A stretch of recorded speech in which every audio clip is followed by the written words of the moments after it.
Amor fati is a Latin phrase that means love of faith or mahalin ang kapalaran. Sa philosophy, lalo na sa Stoicism, ang idea nito ay hindi lang tanggapin mo ang nangyayari, mas malalim siya. Learn to love what life gives you, even the things you never asked for. Ang amor fati ay isang paraan ng pagtingin sa buhay kung saan hindi mo lang tinatanggap ang mga nangyayari. Ginagamit mo rin sila para maging mas matatag at mas malalim na tao. Kapag may rejection, failure, pagkawala, disappointment, o unexpected change, hindi ibig sabihin na kailangan mong sabihin, I'm happy, this happened. Instead, you say, hindi ko ito pinili, pero dahil nandito na ito sa buhay ko, pipiliin kong matuto mula rito. For example, I lost something I deeply wanted.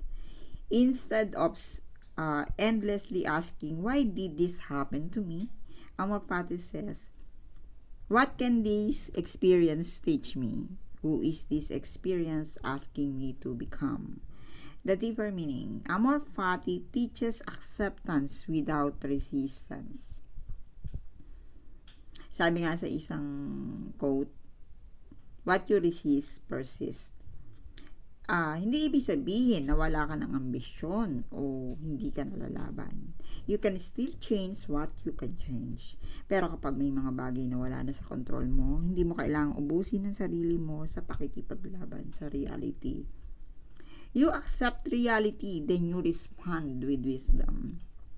Kaya magandang reminder, I may not love everything that happens to me, but I can choose to love that grows from it. Sa madaling salita, hindi lahat ng nangyayari sa atin ay blessing agad.